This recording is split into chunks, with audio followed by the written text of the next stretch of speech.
Hello, everyone who is coming to our session today. Welcome. My name is Ala, and I'm joining in from Istanbul. Please let us know where are you joining from and how is the weather there. It has been like gray weather since 5 days now in Istanbul, which is a little bit unusual, but still, it's not that bad. Um, Let me quickly introduce myself and tell you about the structure of the event that we're going to have today. And then I'm going to give the stage to our speakers so they can introduce themselves. So, my name is Ala, and I'm a junior marketing manager here at airfocus. Maybe some of you have seen me before. I'm sometimes moderating our events. And we're going to have a roundtable discussion with Ashley from Usersnap and Alan from airfocus. And with Usersnap, we published a report on 5 user-centric practices to gain product growth velocity. We will be adding this report for you to maybe have a look if you're interested in the follow-up email along with the recording of the event. And then we started a webinar series. The first one was hosted by Usersnap, and that was about collecting user insights for roadmap success. And today we're going to have the second one. So, yes, the structure. I'm gonna be asking questions both for Ashley and Alan. My questions for Ashley, they're from more like growth side of the topic, and for Alan, they're more like product management. And I'm excited to hear how different their perspectives are on things, or like how common they are. And you see the chat. Some of you found the chat. So if you would like to ask something to our speakers, you can just drop your question there, and we could go through it in the end of the session. And yeah, so Ashley, you want to go? Yeah, sure. Hi, everyone. I'm Ashley, Head of Growth at Usersnap, which is a user feedback platform. And I am a Taiwanese based in Italy. The weather here is around 5 degrees, not too bad for winter in December. And my biggest pet peeve at work, at least, is when customers don't reach their aha moment, or they don't say, "Oh, wow, okay, I get what this product is doing." And my favorite snack is popcorn. Wow, great intro. Hi everyone, I'm Alan. I'm a senior product manager at airfocus. I'm product manager. The other P words I like are people, process, and problems. And I'm looking forward to exploring all of the above with you today. Let me know if you have any specific questions in the chat. That is such a product manager approach. Yeah, people, prices, and People, problems, and process. problem and prices. Yeah. Get that right, you get good products. Thank you for a quick introduction.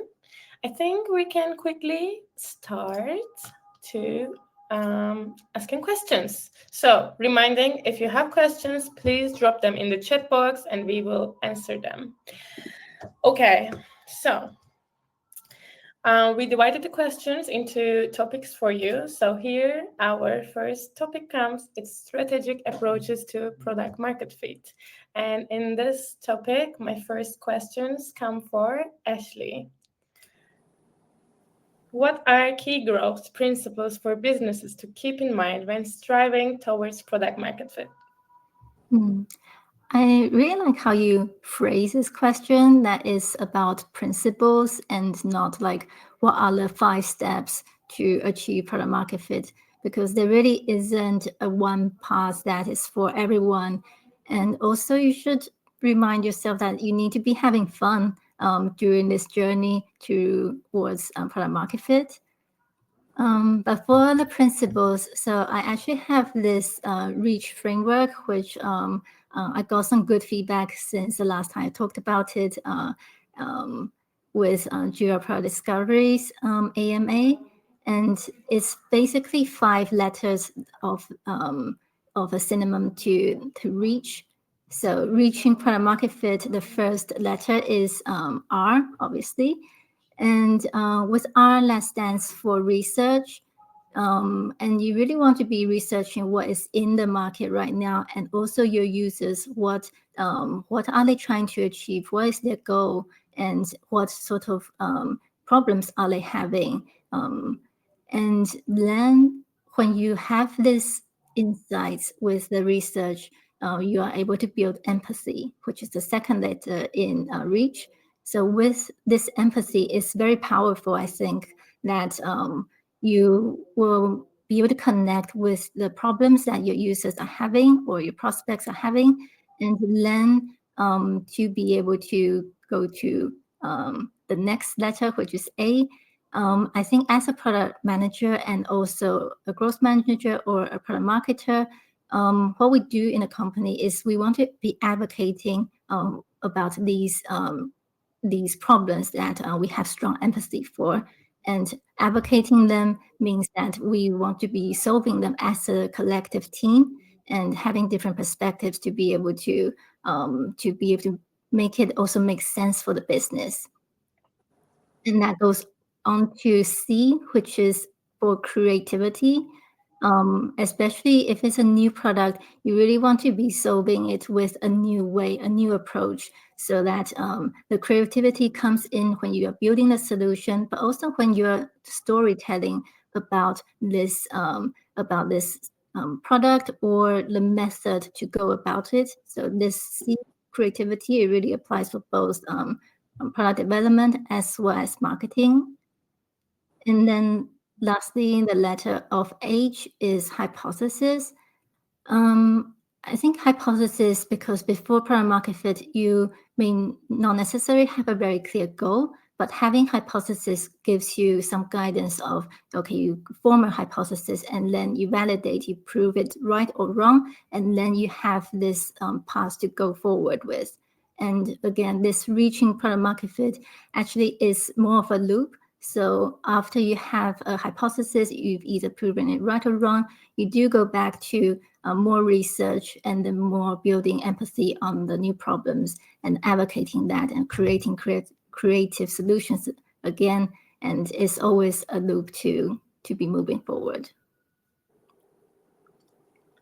Thank you. That was like first question and first like actionable takeaway from this event, I think. I really love this reach framework, and I'm sure the audience also loved it, and it's really actionable. So thank you for sharing that, Ashley. Okay, so the second question in this very topics comes for Alan. As a product manager, how do you ensure that a product roadmap leads to or strengthens product market fit? Yeah, this is a good one because I think it really highlights what is the point of a roadmap, and if not to strengthen product market fit, what are you doing with your roadmap? So really, it needs to be intentional. Very rarely will you accidentally achieve product market fit, or very rarely will you strengthen product market fit through accidents. So start off with an intention, and what intention can you start with? With the evaluation, what's the current fit like? Where are there gaps? Is there a loose fit where a certain part of the experience or product is okay, like it's only mildly satisfying a customer need? Are there related needs that your product might be serving one part of a need, but a related need that's happening with this same customer or same journey where that you could also fit into? So fit is not really a binary thing where it's off or on, or we fit or we don't fit, but it's the degree to which it fits. So you really need to make plans to increase or add to that fit, which is the strengthen part of it as well. And like Ashley said, I do think this thing is a cycle as well. You need to constantly reevaluate and repeat this process. So I'm really pleased to see that there's growth people that are as excited about frameworks with acronyms as there are with product managers who share the same excitement. So be intentional, evaluate, do the work, make those plans, and then reassess and reevaluate and start it all again. Thank you, Alan. I think it's great to see both, like from the growth side and the product management side, we can meet in the same level. And now we can move forward to our second topic, which is planning considerations pre-product market fit. And here, the first question comes for Ashley. Can you walk us through the process of growth planning, measuring to ultimately achieving product market fit? Mm-hmm. So pre-product market fit, I think what you really want to do with your planning is you are discovering still what the product needs and what the market needs. And you really need to focus on the discovery part and not just imagine what your product can do. And I like to use the jobs to be done framework. So yes, Alan, I'm a lover of frameworks. And I think the jobs to be done framework is really great because it's suitable for the product team to build a more outcome-based roadmap, but also for the growth and marketing team to create a customer-centric messaging pillars. And then also that goes very well into measurement as well, because when you are trying to fit market needs, you are building and tracking not just based on product usage, but based on if they are achieving their jobs, are they completing their use cases? So it shouldn't be feature by feature; it should be by outcome and use cases. And it's also very important that during this process to be validating your hypothesis, and then also like if the new features that you build, are they building up towards completing that use case? And I think using a mix of quantitative and qualitative research or analysis, this is always very important. I'll give a small example of like how we like to validate use cases and new feature release in Usersnap, which is we will look at the funnel data of that use case, and in the funnel data, if there is a drop off that we want to investigate, and or we think that is a bit lacking product market fit, then we will send out a survey, and we actually do this with Usersnap in-app surveys to understand what is the reasons, and this we get more about sentiment, but also qualitative comments. And we also like to include a checkbox so that people can opt into if they want to receive, if they want to go through a user interview with us, because user interviews to really understand how people are using it, and what they think about it. This is very important insights for you to continue to build and test. And I think the focus over here is really like being able to gather enough insights so that you build up a strong use case. Thank you, Ashley. Yes, so get feedback from customers. I think this would be one of the outcomes that we would take from this answer. And one of the things that I think I've learned when I first came into all the product management field was be an outcome-focused product manager, not an output-focused. Saying this, I would like to direct to my other question to Alan. There we go. So, how do you prioritize features and improvements that contribute to achieving product market fit? Yeah, great. And that can sound like an output, but really there is an outcome there. And so this might be a strange answer, but how do you prioritize features and improvements? Well, actually, you've got to start way earlier than that, which is you need to prioritize customer insight. That's the most important thing. That's the fuel, if you like, behind the features improvements that are going to help the product market fit. So start with customer insights, do more research, do more analytics, that you have a good foundation to be proposing features improvements from. And you can assess those features improvements based on their fit. There's lots of great frameworks out there like the ICE framework, viability, desirability, feasibility.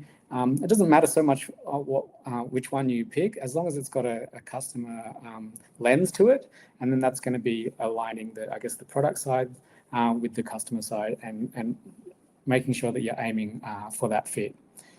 So you've got to link that feedback into what you're doing and then into what the impact has been made, and go back and measure that and do that all again. That's really how you get features and improvements that are customer centric. You have to start with the customer and end with the customer. Thank you, Alan, for your answer. And saying that, now we move on to our third topic, which is early product market fit roadmap strategies. So, in this very topic, my first question comes actually for both of you. So, the question is, how do growth and road mapping strategies or frameworks change when there is product market fit? Who would like to answer first? Should I go first, Alan? Please. All right. So I think when you are when you have a bit of early product market fit, it's actually when the fun starts. You can really start to scale. And first, you want to scale more of the market share. So you want to get more market share. And then later on, you can explore into new personas and new use cases. And the marketing team would really have a lot of fun with this. But also for product teams, this is a very rewarding time to see how it's all scaling, and when you have product market fit, it also means your conversion rates will be looking good. So it's a really rewarding time, in my opinion. And how some of the things would change is that, so I think when you're scaling to make sure that the conversion rate is high, some of the new focuses will become user experience and retention habits, and even like some of the documentation that you have, or how well your website is translating the product offerings. And these, and even the namings capturing the right intent of the use case that people have in mind. So matching all of this and being more careful about these detailed and also like market behaviors. These are some of the changes that I think when it comes to scaling. Yeah, absolutely. All of the above. I've seen that some companies shift from, I guess, that achieving fit, and once they have that, we're fitting, we've got product market fit, they move to this more exploiting fit stage, or some do, and I think that's a mistake. I'd really recommend instead sort of maintaining and expanding that fit in a sustainable way, because fit is still important. It's not, you don't achieve it and are guaranteed it for the rest of your life. Now, products are in a very privileged position to be able to serve these customers, and they need to maintain that place of privilege. Sure, other success measures come into play, so it's maybe less about achieving that signal of product market fit. And like Ashley says, the user experience could be one of those measures. And coming to the user experience, that sort of good enough standard of user experience, that's going to increase now. Not only has it got to be as good or better than alternatives on the market, you've also got your own standard out there, and you want to build on that as well. In the background, you've got this burden of maintaining what you built now. So you've got to balance doing new work or expanding out into new areas, as well as making sure the notification services is alive, and that your customer service is really a healthy turnaround. So you've got that to look after at the same time. You've suddenly got two problems instead of one now. But ultimately, you want to expand the use of the same product to new users, or add new use cases to the same users, and that's how you can keep that growth and product market fit journey ongoing. Yeah, I like what you said about sustainable, because I think same with being fit physically, like for a person to be fit, you want to go to the gym, but you need to have a diet that is sustainable. Otherwise, you easily give up. And so that's why I also really like the name product market fit, because it's really about sustaining the fitness. And I've never thought about it from a fitness context, but that context, but that makes a lot of sense too. Cool. Thank you for sharing your insights. Now we have the other topic, which is customer feedback in roadmap development. I think it's never enough to talk about customer feedback when it comes to like talks about product management and growth topics. But before asking our questions to the speakers, I actually have a quiz, not a quiz. We have a poll to ask the audience. So let's see.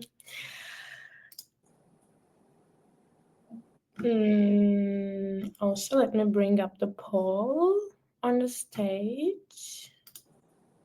No, you guys have access to poll, yes? Yes, like this. Okay, so sorry guys, I just had to take over the stage. So our poll is, how do you currently prioritize features in your product roadmap, and what strategies do you think are crucial for effective prioritization in achieving product market fit?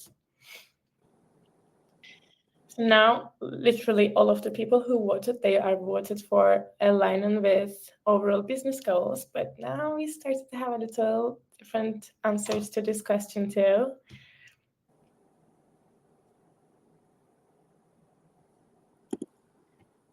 Let's wait a little as people are voting for their answers.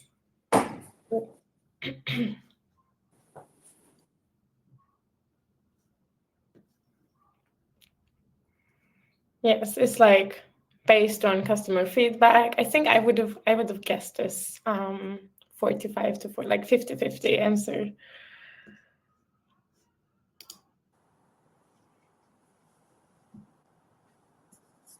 Yes.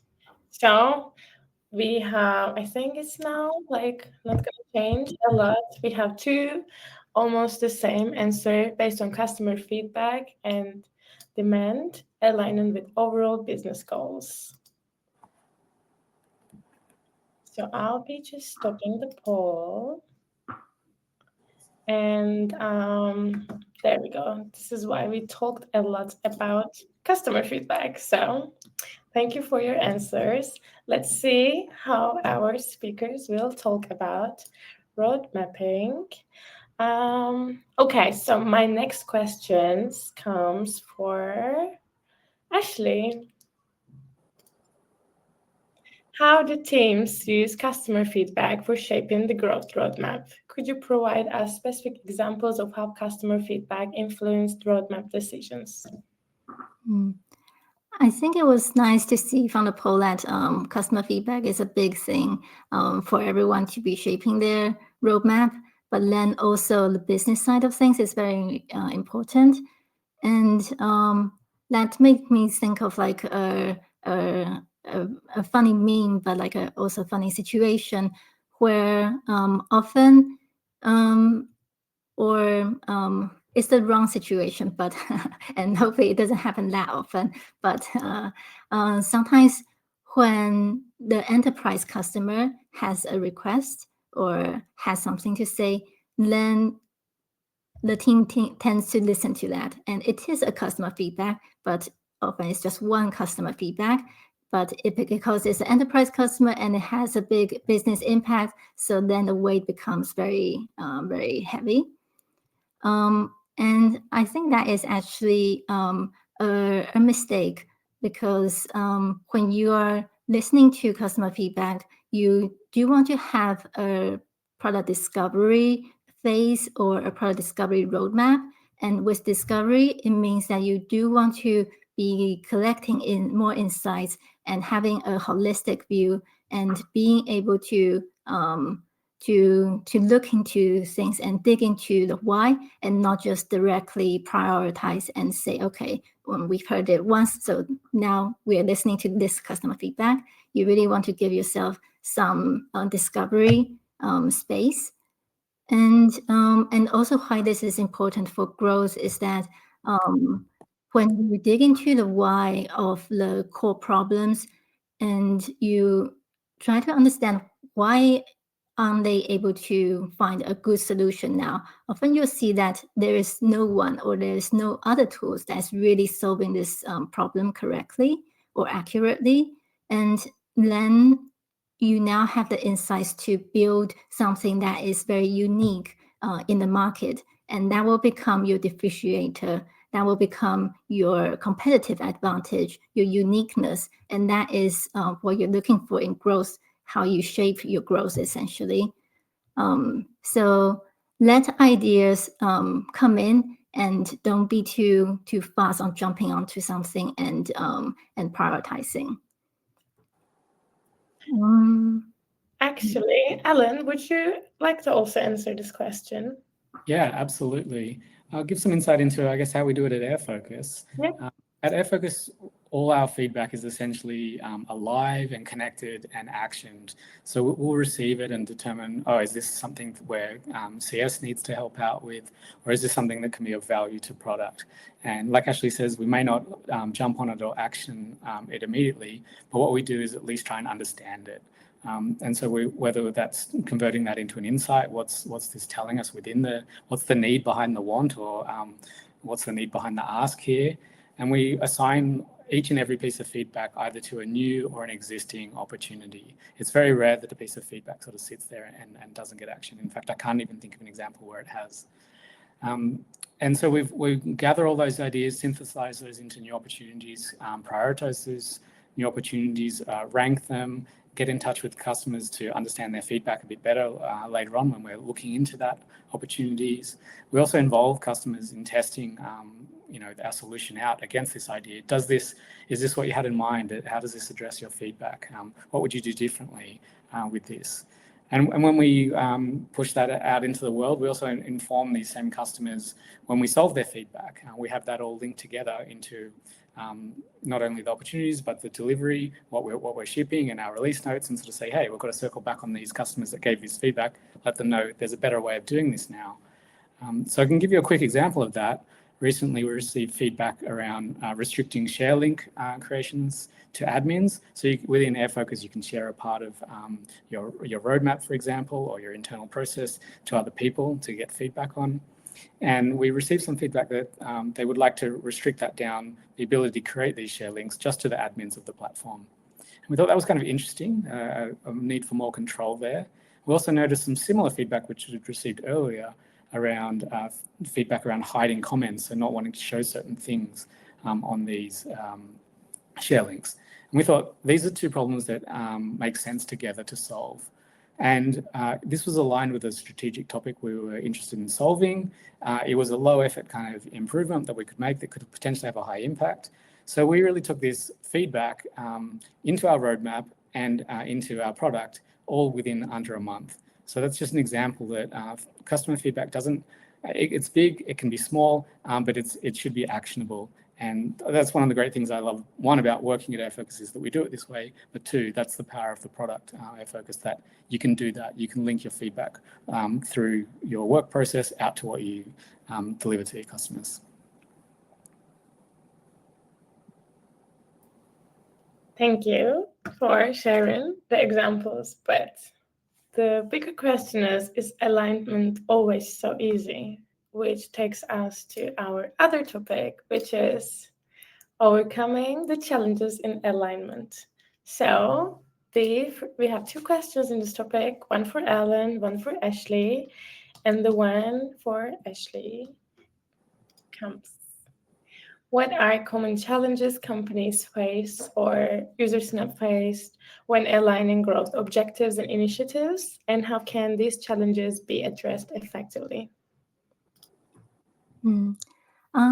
So with this alignment, I think a lot of unclarities comes from there is a lack of focus on who you're building the product to for and who you're communicating to. I actually want to bring up a maybe unpopular opinion, which is that sometimes you have to accept and be comfortable with ambiguity and allowing your ICPs or your target audience to be fluid, especially while you're exploring who is the best fit, who is the best ideal customer profile. So it does take time to refine your positioning, but that doesn't mean that you have to wander without a goal. So again, like the hypothesis and having an experimental mindset that you want to be validating your hypothesis and using various ways. So not just like product prototypes, but you can use content, you can use interviews to be testing out the ideas, and then collecting feedback that can be attached to a specific context, whether that is use case or a segment, so that you can base your discussions on evidence.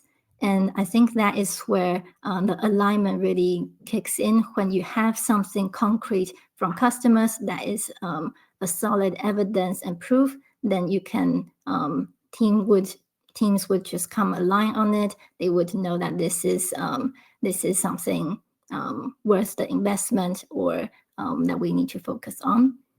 So being comfortable with this, but then also have clear directions of what you want to be testing out. And an example of this is, so Usersnap actually, we pushed out our premium plan about 1 or 2 years ago, and now it's our fastest growing pricing plan. And this, obviously, it didn't came from customers saying, hey, I want you a premium plan so I can pay more for your product. Obviously, it didn't come like this. But it did come from all sides of the teams, like the customer success teams. They were getting questions about, can we do this more advanced thing? And then sales were also getting some feedback. And then within the app, we were also getting questions and even issues about, oh, why can I not do this?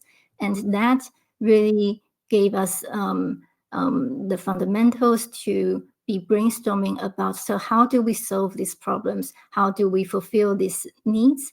And then creating the feature sets that also allowed us to run the interviews to ask customers how much are they willing to pay for this, and eventually creating the premium plan, which has quite a good success now because people are upgrading to it. And the users that have this plan also are having longer customer lifetime value.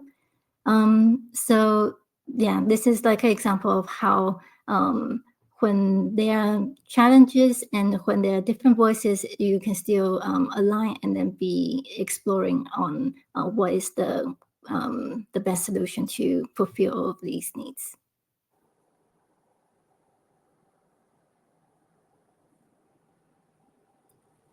Thank you, Ashley. And then the other question in this very last topic is coming for Alan. In the product development process, especially when aiming for product market fit, how important is collaboration, and what factors do you consider when making a decision? Right. I mean, to put it really simply, collaboration is crucial. And so that's collaboration internally across like different departments and specialities, and also collaboration with customers and partners. No one can do it alone. You go so much further as a team or as a group of people. Bringing that diversity of thought to the process is so key to understanding new perspectives, hearing or seeing new ideas. Yeah, just in a word, crucial.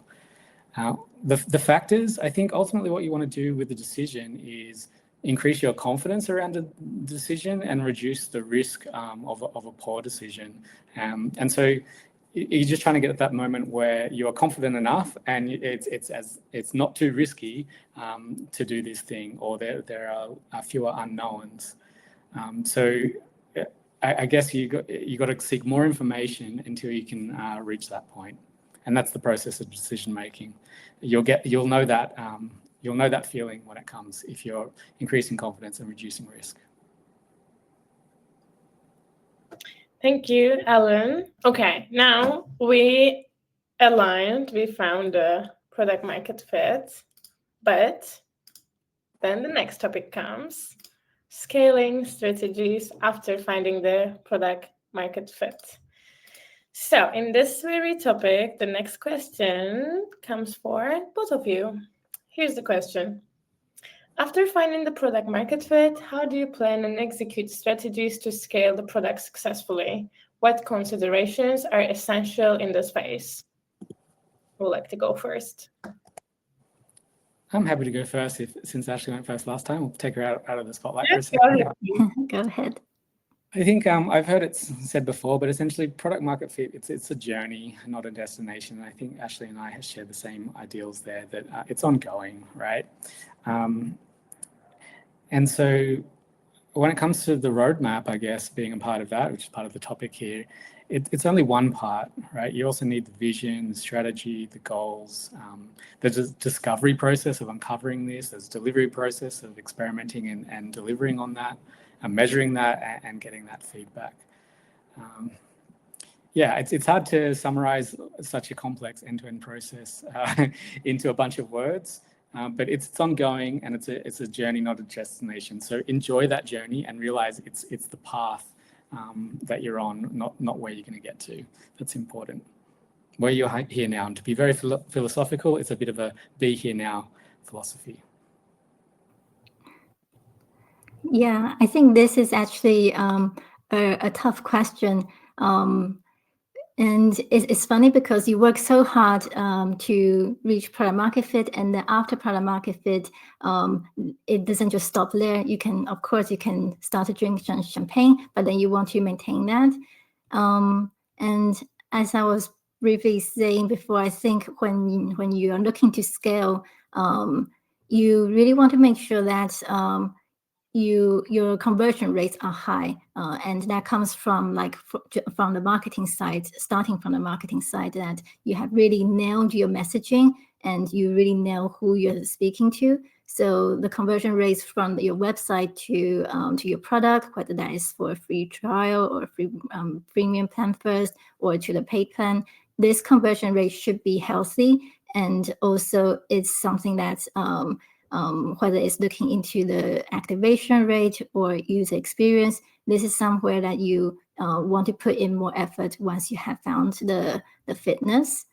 And also towards more of the business side, especially for product-led growth companies, that means your product is essentially your biggest growth channel, and how you optimize the product to be also benefiting your business goals, and that it's quickly converting and helping people to reach their value. So the time to value, this metric, is also something to really be considering, but then also very essential. And I can think of like a few examples that I'm sure everyone would have heard of, in terms of like how important product-led growth, activation and retention, like this power is. So just think of Mirror, how Mirrorverse is now allowing you to create templates so quickly. And that is after they have found product market fit, then they start to shift their focus to how they can get activation faster. And then retention being very important. So I think even more obvious example is iPhones. So I'm not trying to say iPhones are better than Android or anything, but the people using iPhones, they rarely switch back to Android, and that is a high retention rate after product market fit. So I think these two or these examples or these areas of considerations is still very important and hard topic still, even after you find product market fit. Thank you. And that was a great example, I think. We have a question that I think it would be better if I ask this now, from Zachary. He or she asked, how do you know you have reached product market fit? Can you make sure that, oh, okay, this is it? I think there is the textbook answer of you can run the survey and just calculate the score of product market fit. But then I think it will also be pretty obvious for companies. You will see that in your sales calls, people quickly understand why they need this product and the advantage of using this product. So your conversion rates over there would be good. And you also see more enterprise customers that they see, okay, you fit all of the check boxes, so they're happy to go forward. And I think the best signal, which sometimes is actually quite difficult to track, and that is the word of mouth. So people using your product, they are loving it, and then they're sharing it. Or for B2B companies, they are bringing this product to the next company or sharing it with their other teams. While this is difficult to track, but if you have the opportunities to talk to your customers and ask them how they heard about you, and you hear this, then I think that is a good indication. Yeah, I agree. I think word of mouth is a tough one to measure, but it's a really strong referral metric, right? And I think the other metric that's really important there is retention as well.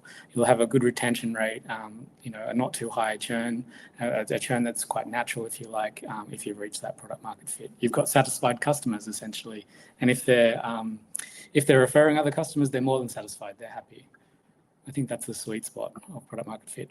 But like we've been saying, you have to maintain that and keep that up, and it grows, and the expectations only get larger from here. Thank you. I hope that answers your question, Jackie. Now let's move on to our other topic, which is real world examples of success.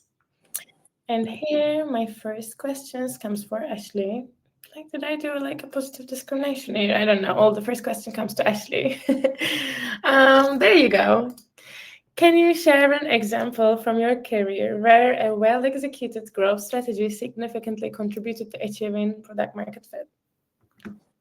Then I'll share something from Usersnap. So surprise, surprise, in the beginning, Usersnap didn't have product market fit. Actually, the churn rate was pretty bad. There was even more people churning than new people being acquired. So that was a situation that really sucked.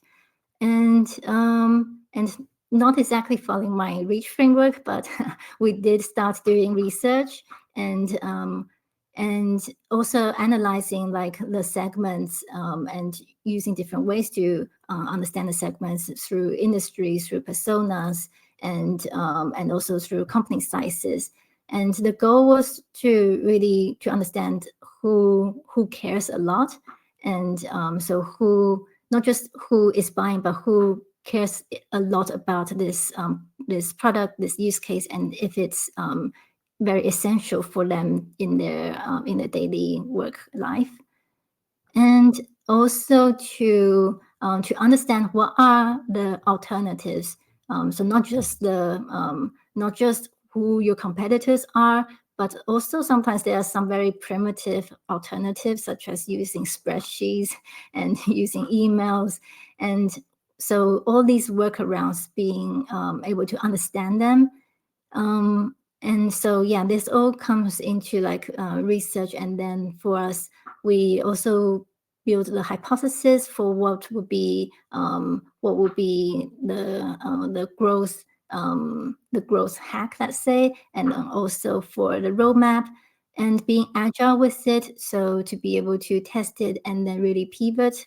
But it is a loop process, so you have to be rigorously understanding your users, and also shifting, being open to shifts. So what was, I think, very well executed was that every year we have a new positioning workshop, and it's not to completely rebrand the product, but to rethink what is a better way to position, and to find the sweet spot on the market.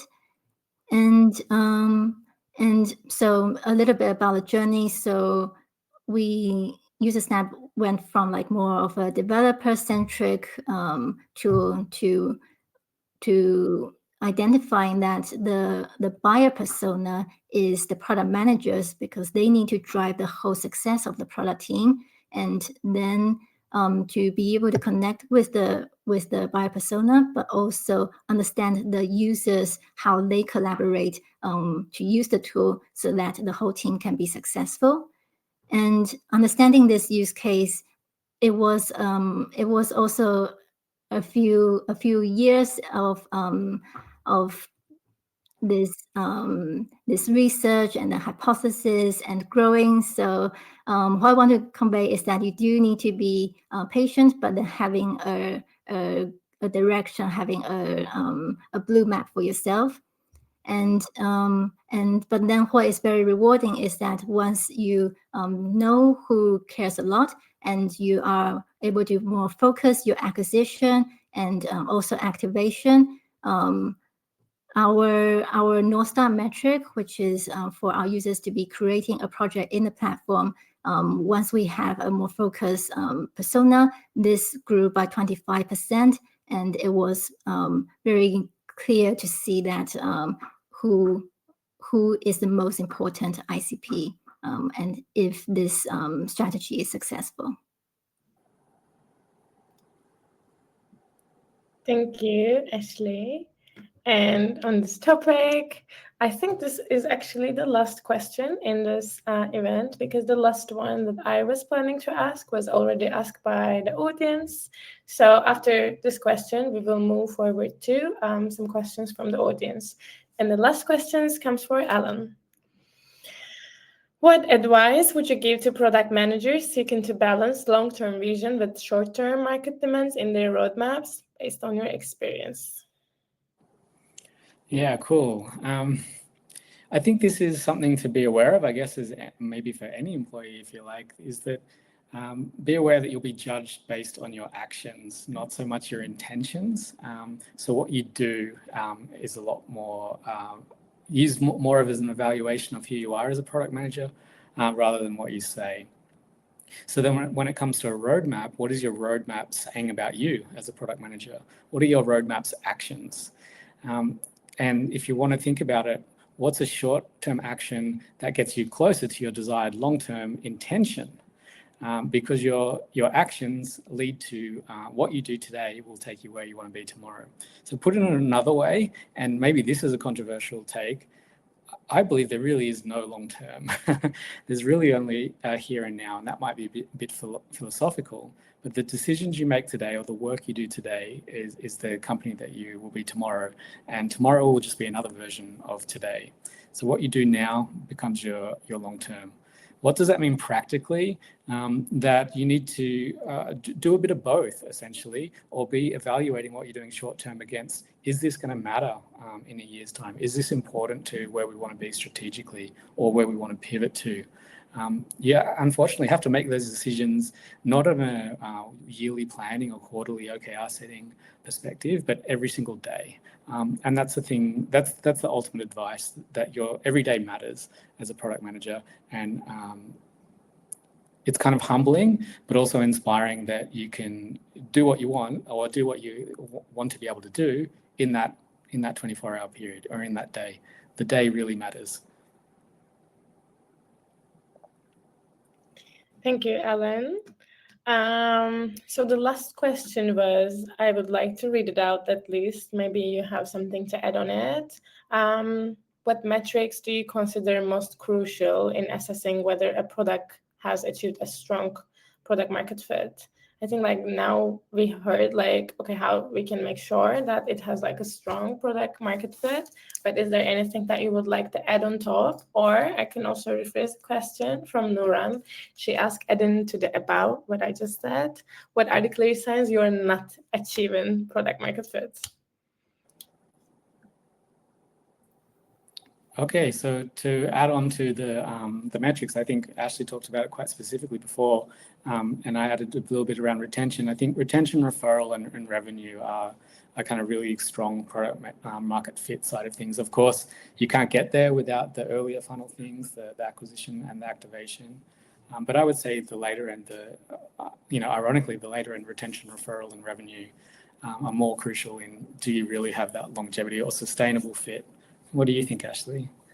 I think it's really smart of Nguyen to be asking, so what are the signs of not achieving product market fit? And so like the beginning of my story that I was sharing before, if you have high churn, then that is a very clear sign that you don't have product market fit, that your users are not happy. They've tried it and they're not happy. And what's even worse is, or another metric is the customer lifetime value. So if your customers, especially if you're a subscription-based product, if they're only subscribing your product for 1 or 2 months, then that is extremely low. So you can see your customer lifetime value and assess if this is healthy. And I think it's also a good metric to be looking at. Once you have product market fit, are you sustaining that?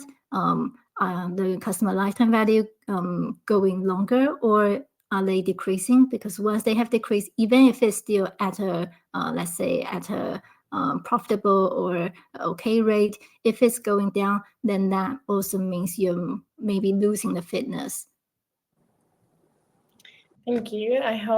I think so. That answers the question very well. We don't have many questions from the audience today. We have 2. First one is from David.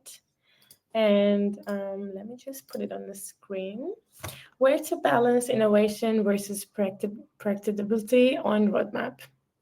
Who would like to answer this? That's a tricky one. Do you have any immediate thoughts, Ashley? Otherwise, I can jump in. I'll let you go first. You're the roadmap expert. I don't know about that, but thank you. Again, it's like I say, it's like what you kind of do today, right? I'm not quite sure what you mean there about predictability, whether that's maybe, I'm going to make an assumption there, and is that about, maintenance or the next extension of this feature or functionality, if you like, versus totally new things. But I think it's about doing a bit of a balance of both, or more. And how do you know how much to do of each? Is, I guess, assessing that fit where you're at. And if you do have a poor fit, then you probably need to reach out more into innovation and into new areas, because what you're doing now maybe isn't working the best. I guess that predictability of the extension is when growth is stable or increasing, and you can just strengthen that or broaden out to new markets. So assessing the fit, as well as you do have to do a mix. It's just how much of a mix.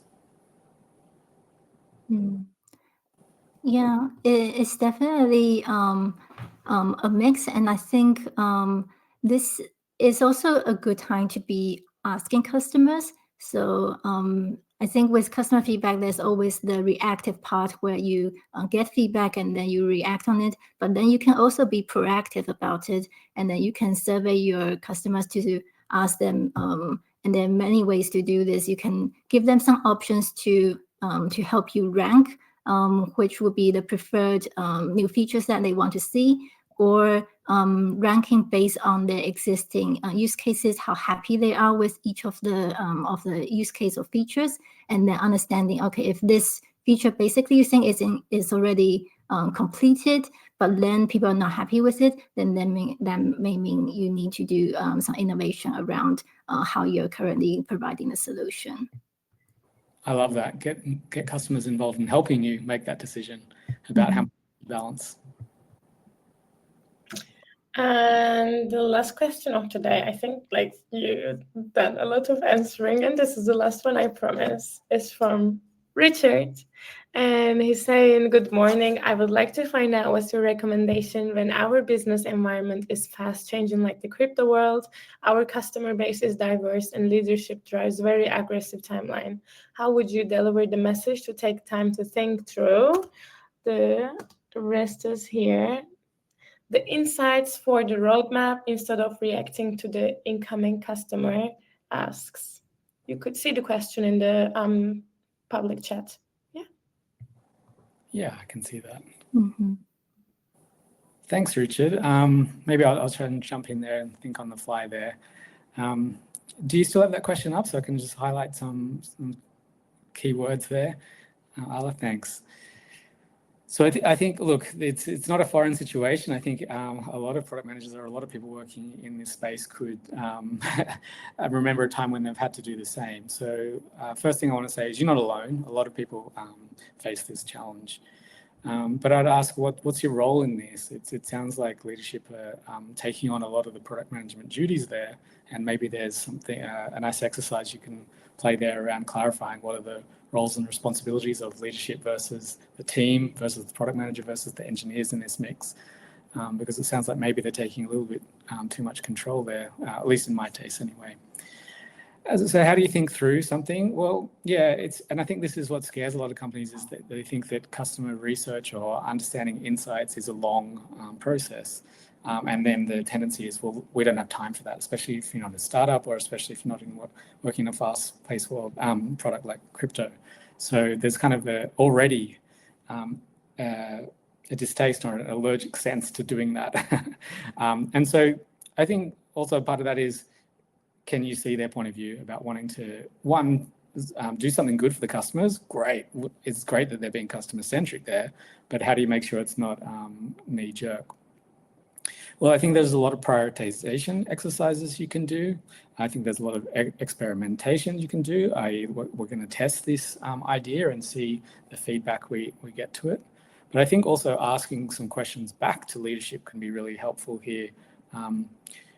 Essentially assessing how urgent or how important this is. Like, what would happen if we didn't do this straight away? Or how important is this compared to idea A, B, and C that you're already thinking about?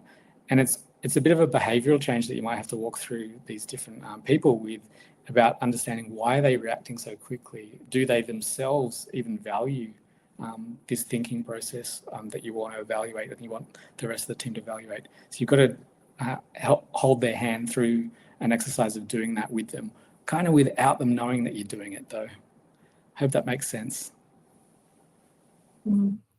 Yeah, this is really a state-of-art communication topic, and there is also who you're dealing with. Their personality also really plays a role here.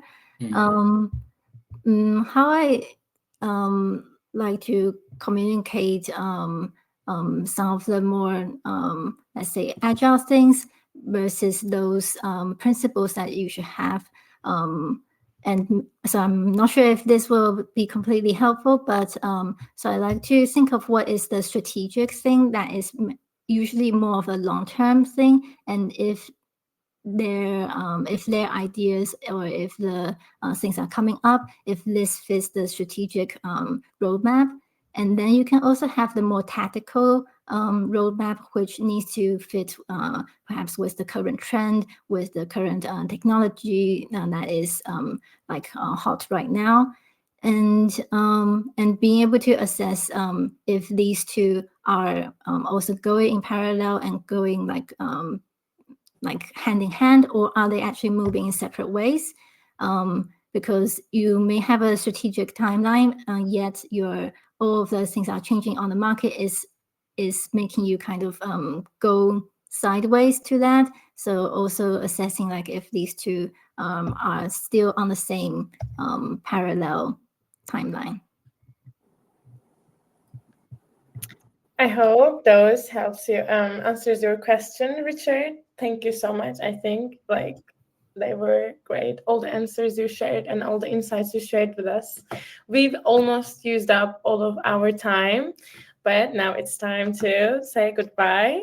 Thank you for all the people joining. You will be getting a follow-up email from us in a couple of days. That will have the replay of this session, so you could catch up your questions if you haven't seen them, and also the report that we collaborated with Usersnap in it. Thank you, Ashley and Alan, for being here today and sharing all the expertise with us. Any last words you want to say? Thank you, audience, for your wonderful participation and interesting questions, and thank you, Ala, for moderating. I think there was little internet problem with Ashley, but it's fine. We're almost at the end. So take care. All the best, everyone. Bye.